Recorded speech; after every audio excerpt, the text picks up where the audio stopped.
Terry from Dlab back with you. Part 2 of the SWR amplifier repair.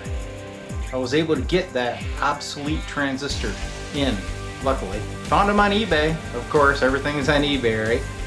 So first, we'll test the new transistor compared to the old one. I'll get it installed. We'll go from there. So on my left, I've got my trusty Beckman 310 meter. We're in the diode check position. Here's the old transistor, okay? So as you recall from our first video, this junction here is open. And that junction appears to be alive, okay? So here is my new Motorola transistor raid, okay? We'll check this one the same way. Looks like that junction's happy, and that junction's happy. So we have our new transistor. Let's get her installed. Alright, here we are, back at the circuit board, Q14. Now if you look, there's a nice pretty picture here where the old one was. And over there is the tab marking the emitter. So here is our new transistor. You can see the little tab, right? So you really can't go wrong here installing this guy. Should go right back in where the other one was. Now, you don't want to seat it all the way down because you could actually short out components. So we're going to stand the transistor off the board about the eighth of an inch or so.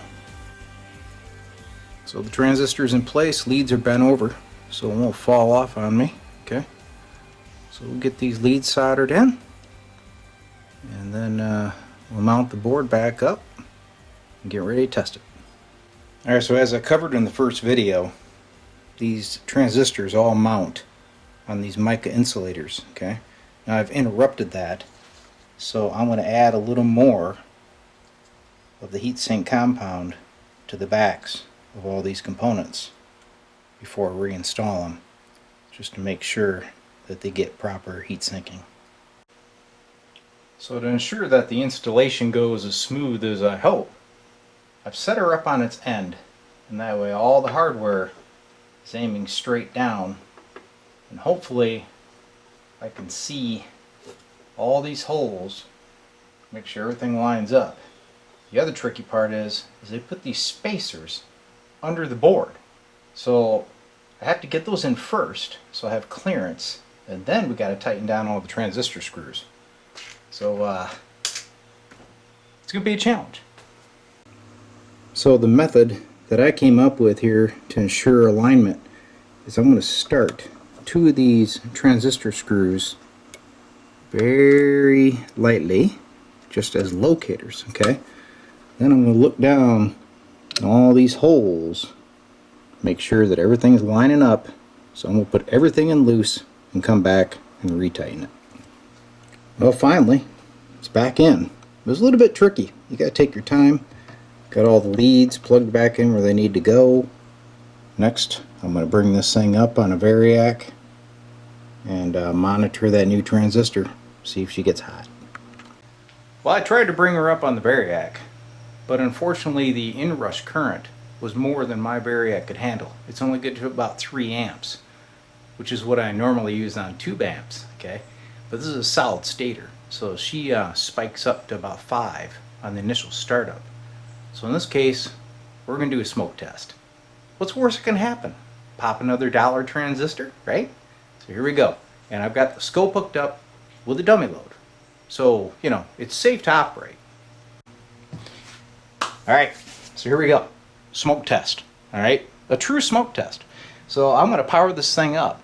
And if there's still something wrong in that bias circuit, you're probably going to see some smoke come out of this 180 ohm resistor that we just replaced. If not, you should see a sine wave on that scope that looks nice and pretty. Okay, that's what we're hoping for. Before, I had a lot of crossover distortion. The sine wave looked lousy. So anyway, gain's down, master's down. Boom. She's on. No smoke so far. Look at the scope. There she is. No smoke. Good sign. So now I'm going to turn it off. And I want to get down here and just kind of touch that transistor that we just put in. Cool as a cucumber. So I think we're in good shape. So next I'm going to put this thing on a bigger dummy load and some watt meters. I'm going to let it cook for a little while. So to bake in an amp, I use what's called the Dlab Amp Test Center. This has a built-in dummy load and it has an output for a scope with a watt meter. So as you can see, you can monitor it plus watch your scope. Okay? So you can watch for distortion and make sure your power doesn't fall off. This unit is good up to 100 watts continuous. Alright, well, looks like a successful repair. I'm going to let this thing burn in for a while and make sure that it's stable and check those transistors, make sure everything's run cool. But right now, I feel pretty confident in the repair. So if you're planning on working on one of these things, all I can tell you is take your time, because on solid state equipment, if you forget one thing, if you short one wire, poof, it's done. It's not like a tube type where you can say, hey, that tube's kind of looking a little orange there, maybe I did something wrong, right? Anyway, I hope you liked the video, and Dlab will be producing more, although I don't know if it'd be solid state ones. See you again.